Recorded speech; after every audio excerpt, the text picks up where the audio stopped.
So to be able to come back now and be such a big part of this race is truly an honor for me. It's been a chaotic couple of weeks since I got the phone call, but always make time to come down here to the coolest race I think there is, on the planet, because it's the first one of the year. It's one of the most popular ones. We're at the World Center of Racing and here in Daytona, and I'm glad to be a part of it. We do have to get Chipper to the drivers' meeting. It's at 12:30, so we have a limited amount of time for questions. We're going to do our best to get everybody in that we've got. Please raise your hand, and we'll bring a wireless microphone to you. We'll start right there with Bruce and work our way around.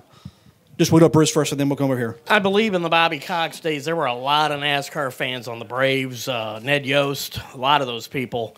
What was it like to be able to probably be on the one team in Major League Baseball that followed NASCAR the most? Well, we had little friendly wagers every week. Obviously, Ned being on Senior's pit crew there for a while during the strike.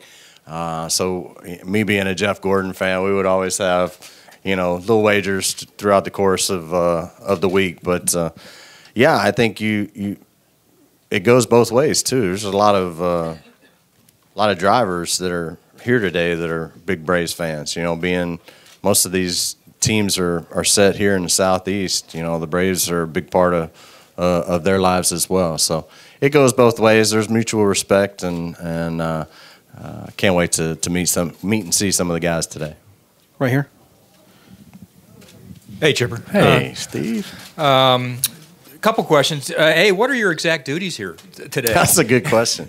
I think smile big and just glad hand some people. I don't know. I don't know what the race official means.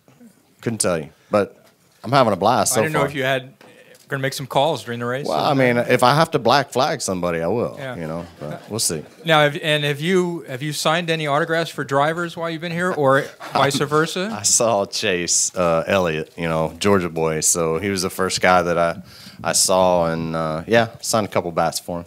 So, and vice versa. Okay, all right, over here, and then we'll go back to Chris. As a Jeff Gordon fan, after his retirement, do you have a new favorite driver? Do you lean to the Braves fans like Chase Elliott and the Dillons?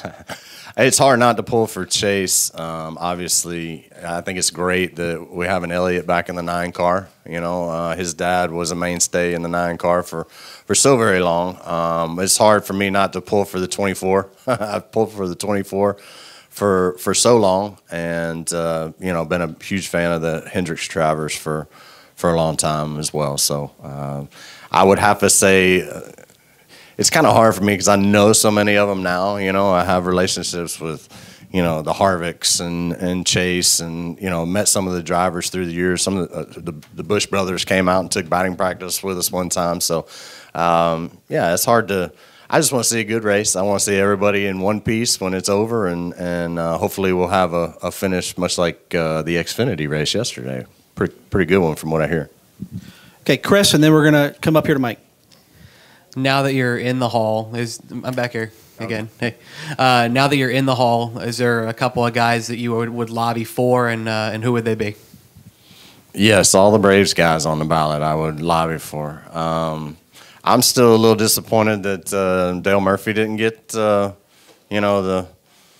call. He was one of the best players of that era, along with the Schmitz and the Bretts and whatnot. Obviously, Fred McGriff put up some outstanding numbers. It's disappointing to see him kind of only garnering, 14, 15%. And then, my good buddy Andrew, 10 Gold Gloves. He is the standard by which all center fielders will be measured by defensively. And, oh, by the way, he hit 430-some homers and 1,400 RBIs. So it's good to see him at least get the needed 5%, and hopefully he'll rise from there. We'll see. Oh, yeah, I was a little disappointed Edgar didn't go in with this class. Edgar's probably one of the best pure hitters that I've witnessed in my era. There's going to be other guys coming up. I know Mariano and Jeter are coming up on the ballot here pretty soon, so they'll be shoe-ins. Mike over here, and we'll try to get to Donna Beth if we get time. Yep. You were one of the last guys in like the whole sports world kind of to stick with one team the whole way through. How important was that to you to just stay with the Braves? It was extremely important. I think I'm a Southern kid, you know, and when I first came to the big leagues, the Atlanta Braves were the only team in the Southeast United States. So, you know, when we came on TBS every night, we were a part of people. We became part of people's families, you know. I mean, people all over the Southeast revolve their whole day around what time the Braves game started. And that was relayed to me over and over and over by fans. And, you know, I could have opted to test the free agent waters, but I was comfortable in the Southeast. You know, I was comfortable with the town. I was comfortable with the media and the media coverage there. And, you know, the grass isn't always greener. Trust me. Some of the guys that I played with that left and then I talked to said, man, I wish I hadn't done that. Take our last one with Donna Beth. Hi, yes, I saw you play in Atlanta, and I loved it because I'm from Daytona Beach area.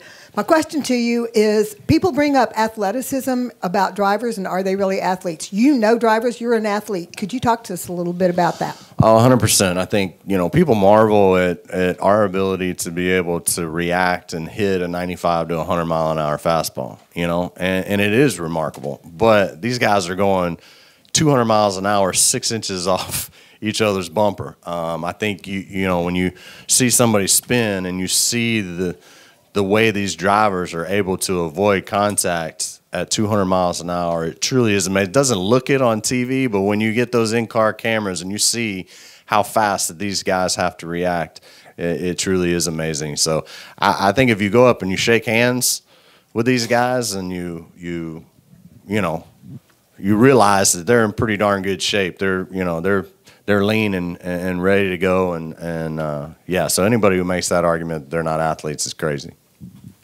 Thank you, Chipper. Honored to have you here. Enjoy the rest of your day here at Daytona.